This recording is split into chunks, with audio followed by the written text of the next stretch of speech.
My soul is exceeding sorrowful, even unto death.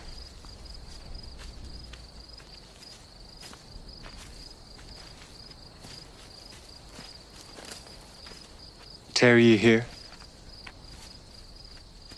and watch with me.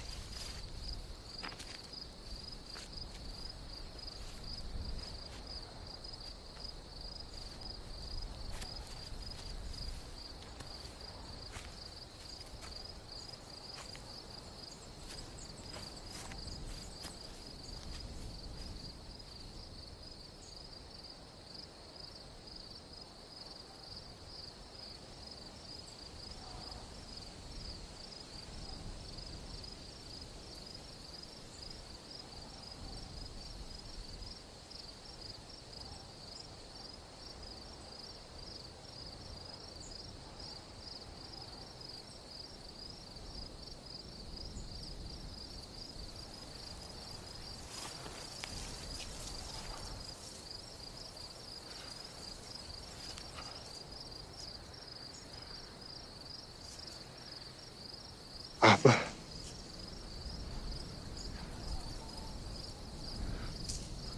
Father.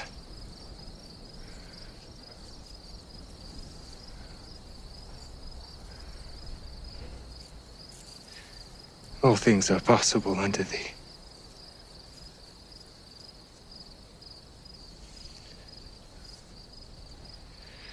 Take away this cup from me.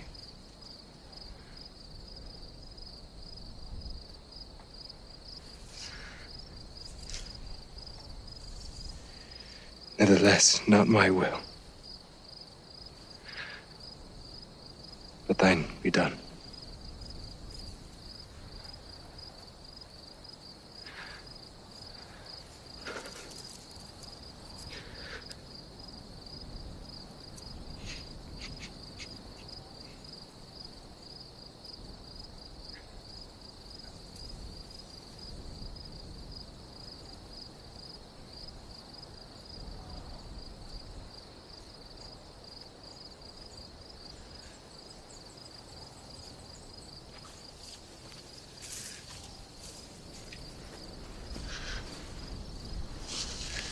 Sleepest thou?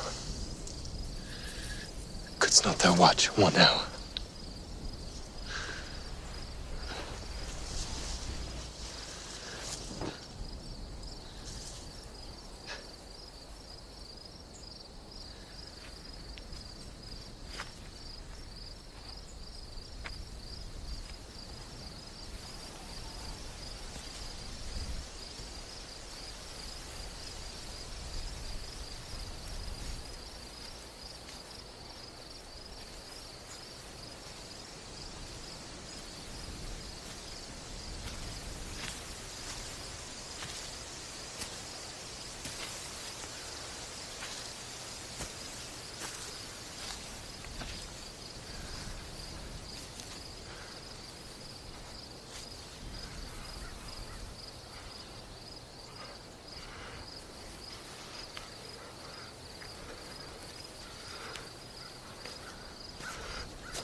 disciples, they enter into this garden. It's called the Garden of Gethsemane, which means oil press.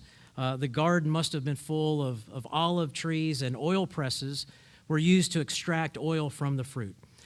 This place was probably a very familiar spot for Jesus and his disciples. Most likely they went there often for times of prayer. So as they entered the garden, Jesus instructs his disciples to sit here while I go over there and pray. But as he goes to pray, who does he take with him? He takes his three closest friends, Peter, James, and John, with him. His closest friends. Life is about relationships, isn't it?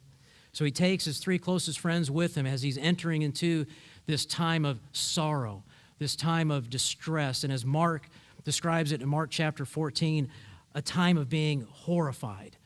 So the thought of what was to come, the thought of what was going to happen to him, caused him to feel a sorrow and a sadness in which he had never felt before, and he wanted his closest friends with him during this time.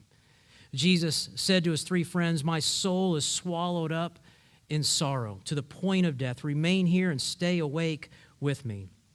So Jesus was so grieved, just thinking about what was to come. He felt as if he was dying, just thinking about what was to happen to him shortly. The horror, the anguish, the suffering that he would have to go through was just overwhelming. So Jesus instructs his friends to continue to pray. He wanted his three closest friends with him to pray with him and to pray for him as he's nearing this time of suffering. Then Jesus, going a little farther, fell face down and prayed, "My Father, if it is possible, let this cup pass from me, yet not as I will, but as you will." So even though he knew he had to suffer, he knew that he was going to go to the cross, he knew that he was going to die, but again, he was fully man. And in that moment, right before all this was to happen, he paused and he asked, "Lord, Father, is there any other way?" The thought of what was to come was unthinkable. It was unimaginable what he would have to go through. The cup that he refers to probably refers to many things. His imminent death that would soon take place. The pain that he would go through. The suffering that he would have to endure. The torture that he would go through. The flogging he would have to endure. The nails being driven through his hands. The nails being driven through his feet. The feeling of taking the sin of the world upon himself. The feeling of having God's wrath poured out on him. The thought of hanging from a tree and not being able to breathe. And probably the greatest horror of all is the thought of being separated from his Father for the first time. Those thoughts brought Jesus to his knees to the point of death. And because of this, Luke said that an angel from heaven appeared to him to strengthen him during this time. So knowing all of this was to happen, knowing that he was going to have to endure all of that, the pain, the suffering, the separation from his Father, knowing all of that was going to take place very soon, how did he respond? Was he selfish? Did he do what he wanted to do? No. He surrendered all. He denied himself completely. He surrendered 100% to the Father's will.